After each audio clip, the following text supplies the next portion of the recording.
bio sounded like a commercial almost. I have to tap Walsh to run my campaign. But it is an honor to be here. Good evening to everyone. Good evening to the phenomenal staff of St. John's Hospital.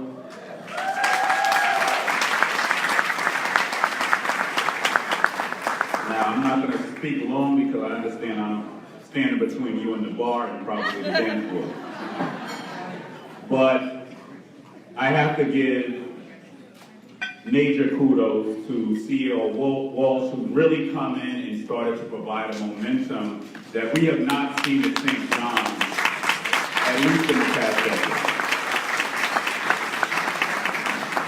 To his aging staff and to Renee Hastig, to my Chief of Staff, Mercedes Buchanan, I would like to thank you because this award would not be possible without you. And then lastly, you know, I don't want to end up in the hospital tonight. So I have to thank the most important person in my life and the true boss, and that is my wife, Tamika Ripley. The award belongs to her. And she looks marvelous. She had our firstborn child a year ago, literally around next week will make a year. But listen, it's no secret that for a long time, Rockaway has not seen the investment that it's needed, the investment that it's deserved. Our taxpayer dollars were not going to the places that it really needed to go, and that's to our most neediest parts of the community. And this is why I was very happy to work with Mayor de Blasio in securing $91 million for downtown Far Rockaway.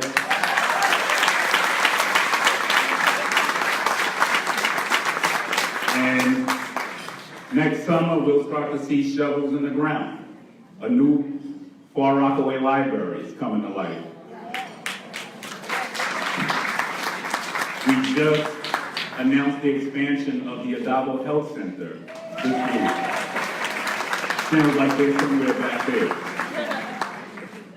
We also just announced this week that while ferry service is returning to the Rockaways, and that's great, we needed to ensure that residents on the east end had access to it. And so the shuttle that will run up to the ferry will now come deeper into Far Rockaway so that our residents could use the ferry. Even as they study for a new ferry stop on the east end of the Rockaways as well.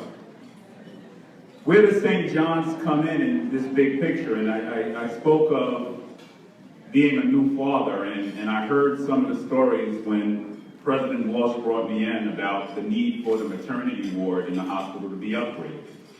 And I sort of just thought of my son and the experience that my wife went through. And I wanted to ensure that every child in the Rockaways has access to the best equipment, the best facilities, and I am willing to put up however much money it is to ensure that we get there. And this is why we committed nearly $500,000 to upgrade the maternity ward, because we truly believe that our children from birth deserve an opportunity to reach the highest heights. And if they're coming into the world out of the womb with a disparity against them already, they'll have to work harder. So we are committed to ensuring that every child in the Rockaways has access to great health care and great quality care. Secondly, and I have to thank St. John's because we came to them with this bold idea.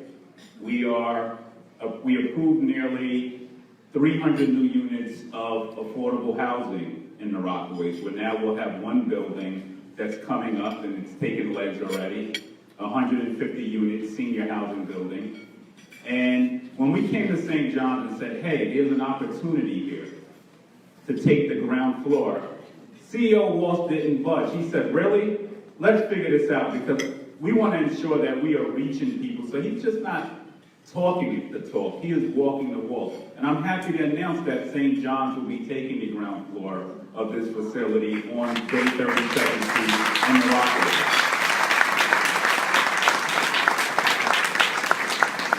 So when you talk about expanding healthcare, expanding job opportunities, which is something critical to the community. This is what leadership looks like. And I look forward as we redevelop, and I'm sure most of you who work in St. John's have seen the empty vacant mall in downtown Far Rockaway.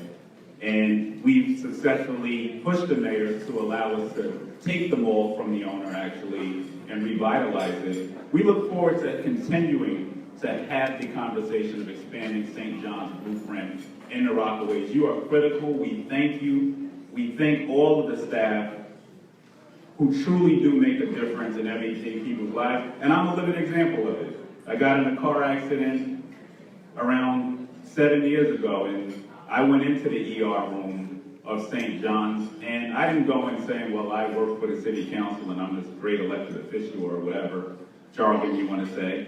But the people in the ER room really took great care of me. And I should probably have a scar the size of this on the top of my head, but they beautified me. They beautified me. I didn't come out looking that bad. But I truly thank them for those who did that. I don't know who you are now, but I want to thank you for doing that. So with that being said, listen, I am honored to receive this award. Our communities, and in this time where we just had a presidential election, and no matter what part of the spectrum, whether you're Republican or Democrat, when you have a child or when you walk into a hospital, I think one thing that unites all of us is that we want great healthcare services, and we want to leave alive, and we want the best equipment and the best care, and everybody, once again, deserves that. So with that being said, so you can get to the bar, I would like to thank all of you, and I'm honored to receive this award on behalf of not just myself, but my team who works day in and day out to ensure that my office runs effectively and that we really do deliver for the community of the Rockaway. So thank you all. God bless you.